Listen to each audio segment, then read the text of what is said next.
الدكتور هشام إبراهيم، دكتوراه واستشاري الأنف والأذن والحنجرة، دكتوراه واستشاري العلاج بالليزر جامعة القاهرة، زمالة الجمعية العالمية للشخير وأمراض النوم، زمالة الجمعية الأوروبية للشخير وأمراض النوم، أستاذ زائر بمستشفى رويال كير العالمي بالخرطوم.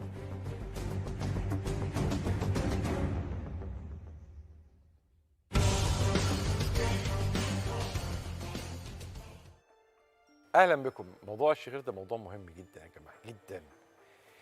في دراسه يعني انا لازم اكلمكم عنها لانها دراسه خطيره جدا، دراسه امريكيه ويعني مخيفه، الحقيقه مخيفه. مش هقدر اقول اكتر من كده. بتقول ايه الدراسه دي؟ بتقول انه الجمجمه بتاعه الناس اللي بيشخروا انحف وفيها حاله من التآكل لما درسوها اكتر من الناس اللي ما بيشخروش. ايه ده الخيبه السوداء؟ فلو انه تآكل الجمجمه في حالات الشخير بيصل الى تقريبا 1.23% من الملي. تمام، يعني 1 ملي و23 1.3 ملي. تمام. طبعا ربطوا ربط وثيق، ما هو تآكل الجمجمه ده اكيد هيؤدي الى مشاكل مخيه، فربطوا ربط وثيق بين الشخير وظهور اعراض تشبه مرض الالزهايمر، مرض الزهايمر ديزيز، يبقى ربطوا بين الاثنين يعني. وكمان ربطوا بين الشخير وبين السكتة الدماغية، دي شيء مخيف جدا. ربطوا بين الشخير وبين الغيبوبة. الكتاب او الدراسة اللي اتعملت دي لانها دراسة كبيرة خالص، يعني مثلا يعني عدد صفحات الدراسة وصل لحوالي 400 ورقة. ريك نيلسون هو كاتب هذه الدراسة، قال إن انقطاع التنفس الانسدادي أثناء النوم قد يساهم بشكل ميكانيكي في تطور الاضطرابات المتعلقة بنحافة الجمجمة. سمك الجمجمة بيتأثر، وربط بقى زي ما أنا قلت لكم بين الشخير وبين كل واحدة من الحاجات اللي احنا قلناها زي السكتة الدماغية والغيبوبة وإلى آخره. فحاجة مخيفة النهاردة، ولذلك أول سؤال هيكون في هذا الحال المخيف، كأن الشخير ده بقى موسيقى تعبيرية رعبية كده، حاجة مخيفة قوي. مع ضيفي العزيز القيمة العلمية الكبيرة والاسم الكبير في هذا المجال الأستاذ الدكتور هشام إبراهيم. أهلا بيك يا دكتور هشام بيه، منورنا. اهلا يا دكتور ايمن بيك. اهلا أنا بيك. بدأت بكلام مرعب خالص اكيد جدا. اكيد. بس حقيقة. معايا النهارده ضيف عزيز عليا طبعا، يعني اسم يعني يسعدني ان هو يكون معانا النهارده الاستاذ محمد اسماعيل. اهلا بيك يا استاذ محمد. واستاذ محمد حاله من حالات الدكتور هشام وله قصه مهمه قوي، وزوجته الاستاذه دعاء حسن. اهلا بيك يا استاذ دعاء، منورنا. بس قبل ما اروح لكم ونسمع قصتكم بالتفصيل لازم اسال الدكتور هشام ايه رايك في الكلام اللي طبعا ده كلام محترم جدا، وده ان دل فانما يدل على اهميه الشخير وخطوره الشخير، وان احنا الحقيقه لازم النهارده موضوع الشخير ده نديله الاهميه، واحنا الحقيقه بنديله اهميه بقالنا 20 30 سنه، ولكن نحمد ربنا ان بدا يعني يؤتي ثماره اليومين دول اخيرا. شوف حضرتك، طبعا موضوع الشخير والغيبوبه ده موضوع في منتهى الخطوره، والشخير سواء كان صوت عالي أو كان صوت بيصاحبه توقف نفس وخنقة، قولا واحدا إن اللي عنده شخير ياخد باله، ونولع له كده يعني لمبة حمراء، خد بالك واصحى عشان أنت داخل على مشاكل. لأن الشخير زي ما احنا قلنا قبل كده، الشخير ده موضوع ديناميك، يعني متحرك ومتغير. يعني النهارده العيان اللي عنده الشخير وبيطلع صوت، بعد شهر 2 سنة الصوت هيعلى، سنة تاني هيتحول من صوت عالي لخنقة، من خنقة لشرقة، من شرقة لغيبوبة، غيبوبة لا قدر الله بعد كده بيخش في موت. وده حالات ريكوردد وكل الناس عارفة كده، والكلام ده ما فيهوش هزار وما فيهوش تهريج، خلاص الكلام ده خلاص بقى دوكيومنتد. النهارده احنا بنقول موضوع الشخير والغيبوبة لازم ناخد بالنا منه جدا، لأن النهارده الغيبوبة يعني قلة أكسجين. كلمة قلة الأكسجين النهارده وتأثيرها على المخ بقى تأثير مخيف. النهارده العيان بينام وهو قاعد، بينام وهو سايق، بينام في كل حتة بسبب قلة الأكسجين اللي ممكن توصل لكل حتة في جسمه. النهارده قلة الأكسجين النهارده بتعمل أعراض كتير جدا، والنهارده كثيرا من العيانين بيشتكي من اعراض كتير جدا وبيروح لدكاتره كتير جدا. حاجه غريبه. ليه؟ النهارده عيان الشخير حضرتك بيشتكي من ايه؟ بيشتكي من قله اكسجين بتوصل للمخ، فبيضطر يبقى عنده زي ما حضرتك قلت كده بالظبط، عنده نوع من انواع النسيان، بيحصل له الزهايمر، بيبتدي هيروح لمين؟ هيروح دكتور مخ واعصاب. لكن موضوع الشخير زي ما نقول كثير الشكوى كثير الاطباء. كل العيانين بتوع الشخير قبل ما بيجوا لي في اخر مرحله بيكون عدى على 10 تخصصات.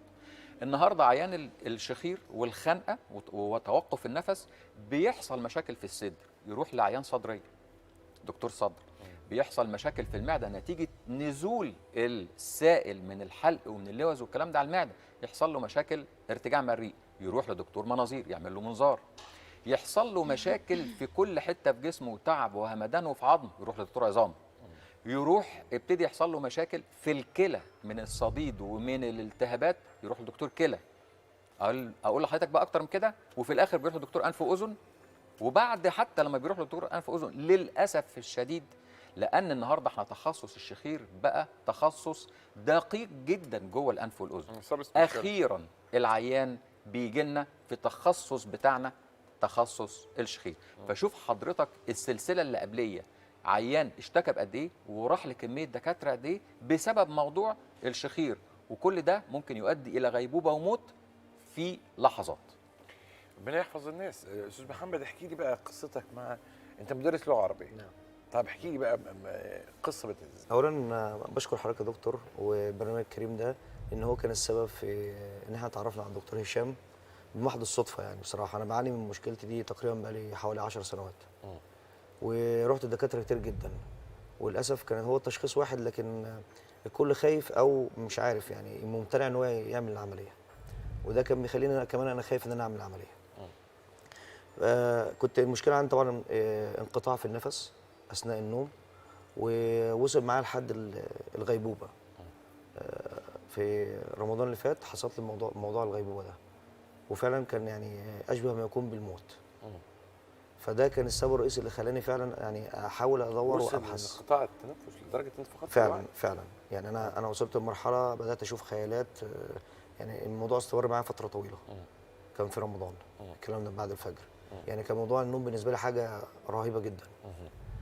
هو برضو يعني هسال برضو المدام، يعني مدام دعاء، لان هي اكتر هو كان صوت عالي في النوم. الصوت مش عالي، اكتر من صوت الاختناق بيبقى صعب. يعني انا بصحى على صوت الاختناق. بيحصل اختناق فعلا. اختناق صوت الخنقه بتصحيني يعني. عشان اقومه، او هو خلاص اتخنق وقام. قام مفيش اي تنفس خالص. هو محدش يقدر يوصف الكلام ده اكتر من الزوجه. بالظبط. يعني لانه هي اللي جنبك. صحيح. لا انت حتى مش تقدر تعرفه، يعني ممكن انت تقوم مخنوق وكل حاجه، بس انت مش صوت عارف ايه اللي حصل. صعب جدا. صوت الاختناق نفسه. صوت الاختناق صعب جدا. كأنه واحد بالظبط بيموت، واحد بيطلع في الروح. ده يعني طول ال 15 سنه ما شاء الله جواز. لا، من 10 سنين بدات القصه من 10 سنين.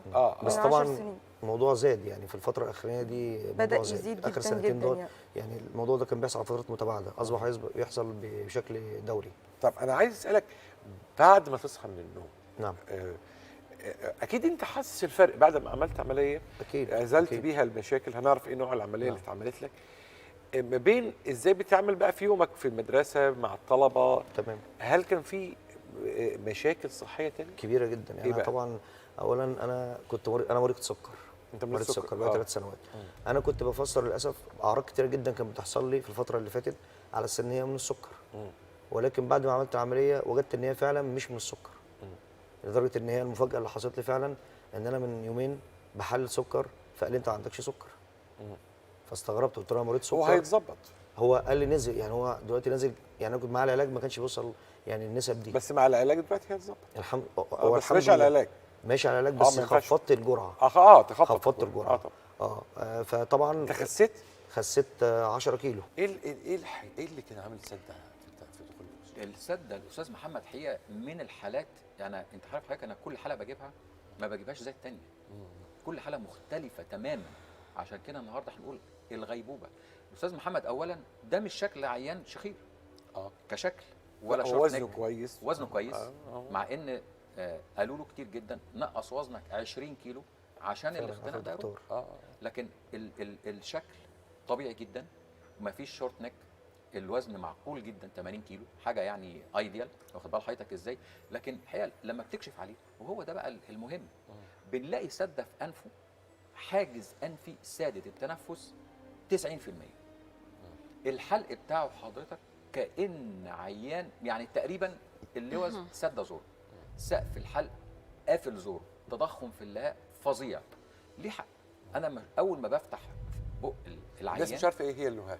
اللهاء هي الجزء المتدلي من سقف الحلق لما بيفتح بقه في المرايه ونازل. الناس بتسميه للاسف تسميه خاطئه لسان المزمار. بالظبط. لكن انا بحب دايما يعني اللهاء. اللهاء، ونحسن ونظبط من معلوماتنا الطبيه.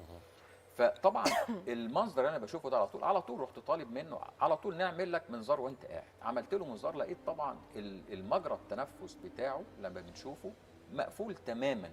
طبعا مع الشكوى، مع اللي انا شايفه قدام عينيا، قلت له عمليه فورا. هو الحقيقه لم يتردد. قال لي انا تحب امتى؟ قلت له بكره، بعد بكره، انا ما عنديش اي مشكله، شويه نعمل تحليلات وفحوصات، كل حاجه كانت جاهزه. الحقيقه اللي انا شفته من بعد العمليه من الاستاذ محمد، انا ما بحبش اتكلم بعد العمليه. هو يقول لحضرتك شكل ايه اللي حصل التحسن. بقى؟ ايه اللي حصل بعد العمليه؟ والله هو تغير كامل بصراحه في حياتي يعني. اولهم طبعا ان انا بقيت اعرف انام. لا نسال برضه اتفضل. المدام، صوت الشخير اختفى خلاص؟ الحمد لله اختفى؟ اختفى. مفيش شخير ولا حتى يعني كده؟ لا، واحده ما من بيختنقش، بس بينام بعمق. كويس قوي. الحمد لله. الكلمه دي مهمه. دي مهمه. الكلمه دي تحتيها مليون الاكسجين خط. بقى بيدخل خلاص. طبعا وده طبعا يعني بدا ينطبع على حياتي نفسها. يعني انا بصراحه ربنا كم المجهود اللي كنت ببذله الاول دلوقتي ببذل 10 اضعافه يعتبر، الحمد لله بفضل الله يعني. ما هو الاكسجين بدا يدخل. ماشي، سيبك من المجهود، احنا عارفين ان بيتحسن المجهود بس قول لي حكايه الشخير بقى بقيت بتنام. النفس نفسه اختلف طبعا. مفيش سد تنفسي؟ لا مفيش، لا ما حصلتش بعد العمليه خالص. يعني عمليه انت عملت عمليه من قد ايه؟ عملت تقريبا شهرين اول 9. حسيت بعد ما عملت استعداد الحاجز الانفي، ازاله اللوزتين، اللهاء المتضخمه، المسار ده كله اتظبط يعني؟ حسيت بعديها ان انت اتحسنت؟ بعد اسبوعين تقريبا لما نزلت الشغل كنت الامر طبيعي الحمد لله، وبمارس حياتي بشكل طبيعي. نورتونا وشرفتونا، نورتنا دكتور هشام وسعدنا بهذا اللقاء سعاده غامره. والحقيقه النهارده اضافت لنا اضافات كثيره جدا. يعني لو قلنا 1 2 3 تقولها لنا النهارده الاضافات اللي احنا طلعنا بيها النهارده. الاضافات النهارده نقول ان انا اي عيان شخير اوعى تفتكر ان ده موضوع بسيط. شخير متحرك، اوعى دي بتاعتي يا باشا والله. اوعى تفتكر ان جسمك مش هيحاسبك. خلاص ما توعاش خلاص. الشخير متحرك، بيبدا من شخير وسريعا جدا ممكن يؤدي الى غيبوبه. النهارده دوكيومنتد حاله عندنا بتقول ان انا دخلت في غيبوبه. طبعا دي مخيفه طبعا. 2 الفضل ربنا العمليات بتنجح 100%. الأسرة بتتغير شكل حياتها. الشخص بيبقى بينتقل من حياة، أو مش عايزين نقول حياة، يعني بينتقل من حياة لحياة تاني خالص.